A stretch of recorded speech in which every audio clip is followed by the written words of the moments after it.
घर के भीतर हम दाखिल हो रहे हैं। यहाँ पर घर के बाकी सदस्य जो हैं वो इस वक्त बैठे हुए दिखाई दे रहे हैं।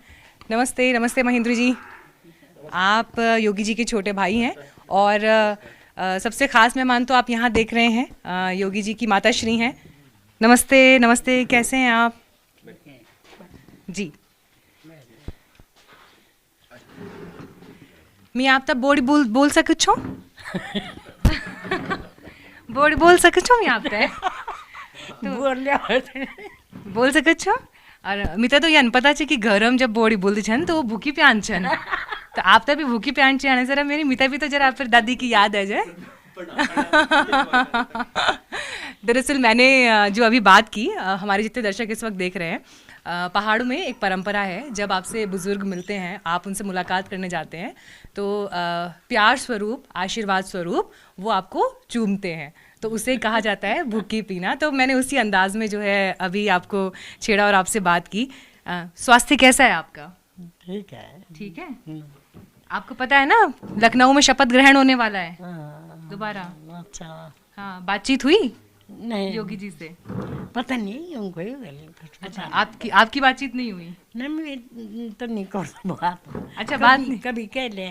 कभी बात अक्सर कहनी नहीं होती, कभी कभी बात कर लेती हैं। आखिरी बार कब हुई थी ऐसा भी ध्यान नहीं होगा। नहीं। मैंने ही देखा 10 मार्च को जब जीत की घोषणा हुई और जब नतीजे आने शुरू हुए तो यहाँ पर भी देखा कि खूब रौनक घर में जमी हुई थी, लोग बधाई देने के लिए आ रहे थे, आपको भी बधाई देने के लिए आ रहे थे गांव के लोग। अभी भी आ रहे हैं लोग बधाई देने के लिए? नहीं, तो किसी ने जान में नहीं। हाँ, किसी को पता नहीं है ना। पता नहीं। अच्छा, मैं देख रही हूँ कि कुछ और लोग यहाँ पर आ रहे हैं। आने दीजिए, कोई बात नहीं, गांव के लोग हैं, उनसे भी हमारी मुलाकात, इसी बहाने हमें भी जो है बाकी लोगों से मिलने का अवसर मिल जाएगा। महेंद्र जी आइए ना प्लीज़ आप भी। तो मैं तो जैसे देखिए अभी बात कर रही थी, मैंने पूछा वही 10 तारीख को जो है किस तरह की रौनक थी या क्या तस्वीर थी, तो अभी भी बधाइयों का सिलसिला जारी है? अभी भी बधाई देने का सिलसिला भी जारी है और लोग आ रहे हैं अलग अलग उससे। आप नहीं, आप बैठिए, ठीक है। नहीं, मैं और लोगों से बात करूँगी। बढ़िया है, बताइए। उत्तर प्रदेश में जो भारतीय जनता पार्टी ने दूसरी बार विजय दर्ज की है, सबसे पहले तो वहाँ की देवतुल्य जनता को, भारतीय जनता पार्टी के कार्यकर्ताओं को और शीर्ष नेतृत्व को बहुत बहुत बधाई कि 35 सालों के बाद कोई भी पार्टी वहाँ पे दूसरी बार सत्ता में आई है। और ये उनके जो पिछले 5 सालों में किए गए कार्य थे उन्हीं के ऊपर जनता ने मोहर लगाई है और उन्हीं का एक आशीर्वाद दिया है। आपकी बातचीत हुई? 12 तारीख को उनको बधाई दी थी, बस यही वक्त की शुभकामना दी थी, उसके बाद कोई बातचीत नहीं हो। क्या उन्होंने क्या जवाब दिया? कुछ नहीं, जवाब ये ठीक है, धन्यवाद जी, क्योंकि नहीं बोलते, ज़्यादा बात नहीं करते जी। तो शपथ ग्रहण का न्योता जाने का कोई कार्यक्रम? लखनऊ जाने का कोई कार्यक्रम नहीं है, क्योंकि यहाँ पे भी जो गांव के लोग हैं, आसपास के लोग हैं, वो यहाँ पे आएंगे, तो उनको यहाँ पे देखना, उनके साथ एंजॉय करना, यहाँ पे हम लोगों का कार्यक्रम है। और उस दिन कीर्तन भजन का भी कार्यक्रम है। तो अच्छा, आप लोग उस दिन क्या क्या प्लान कर रहे हैं वैसे? क्योंकि जब मेरी एक्चुअली शशि जी से बात हुई तो मैंने उनसे पूछा कि क्या आप शपथ ग्रहण के लिए जाना चाहेंगी, तो उन्होंने कहा हाँ जा भी सकते हैं, लेकिन मेरे लिए तो सबसे ज़रूरी मेरी माँ का घर है, उनका घर ही मुझे दुनिया में सबसे प्यारा है, तो मैं मायके जाऊँगी अपने, और वहीं टीवी पर बैठकर हम जो है पूरा कार्यक्रम देखेंगे। तो उन्होंने इस बात का जिक्र किया, और वैसे भी लोग बधाई देने आते हैं तो सबसे मेल मुलाकात हो जाएगी, तो उनका तो वो प्रेम जो है माँ के प्रति और मायके के प्रति दिखाई दिया। तो मुझे लग रहा है कि आप भी उस दिन शपथ ग्रहण के लिए एक अच्छी तैयारी यहाँ पर कर रहे हैं। यहाँ पे 2017 में भी जो हमारे रिश्तेदार थे, पार्टी से जुड़े लोग थे, गांव के जुड़े लोग थे, सभी लोग यहाँ पे बधाई देने के लिए आए हैं। इस बार भी जो आसपास के हैं, रिश्तेदार हैं, कार्यकर्ता हैं, वो सभी लोग आ रहे हैं।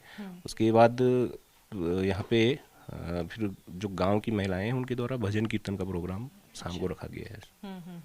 तो यहीं पे प्रोग्राम करेंगे हम लोग। भावनाओं की अगर मैं बात करूं, क्योंकि मैं जब इस घर में आई तो मुझे ऐसा लगा कि पहाड़ में जैसे आप किसी भी घर में चले जाते हैं वैसे एक आम घर, एक आम जिंदगी जो है वो दिखाई देती है। बेशक जब आप एंट्री पॉइंट पर होते हैं तो सिक्योरिटी चेक होता है, तो अब आपको लगता है कि अच्छा हाँ आप किसी अलग घर में जा रहे हैं, वरना हर चीज़ वैसी सामान्य है जैसे किसी भी पहाड़ी घर में आपको दिखाई देगी। लेकिन शपथ ग्रहण का दिन आपके लिए कितना अहम है? 2017 की बात तो अब बीत गई, अब बात 2022 की है और अब आगे 2024 भी है, तो आपके लिए ये उपलब्धि क्या मायने रखती है? एक भाई का दिल क्या कहता है? सबसे पहले तो मैं ये कहना चाह रहा हूँ कि महाराज जी बोलते हैं उन्होंने संन्यास ग्रहण किया हुआ है, और उनके लिए पूरा प्रदेश, उत्तर प्रदेश एक परिवार है, साथ ही हम लोग उसका एक हिस्सा है। और ये तो एक गर्व की बात हमारे लिए भी है और पूरे प्रदेश के लिए भी है कि हमारे परिवार से कोई दूसरी बार मुख्यमंत्री पद की शपथ ले रहे हैं। जैसा जनादेश इस बार विधानसभा चुनाव में जनता ने दिया है, 2024 में जब लोकसभा के चुनाव होंगे तो उसमें भी इसी तरह के जनादेश की आशा मैं वहाँ की जनता से करूँगा, और आशा करूँगा कि प्रचंड बहुमत से मोदी जी के नेतृत्व में एक बार पुनः केंद्र में। अच्छा, लोग बड़ा कह रहे थे कि बड़ी कांटे की टक्कर है उत्तर प्रदेश में, बड़ा टफ चुनाव है, बड़ी तगड़ी फाइट है, कुछ भी हो सकता है। जब आप ये बातें सुनते थे तो आप लोगों को क्या महसूस होता था? उस वक्त लग रहा था कि तगड़ी फाइट है या चुनाव फंस सकता है? देखिए, शुरू में लग रहा था, लेकिन देखकर सब भीड़ हर जगह रहती है, लेकिन भीड़ को वोटर में बदलना एक अलग मायने होता है।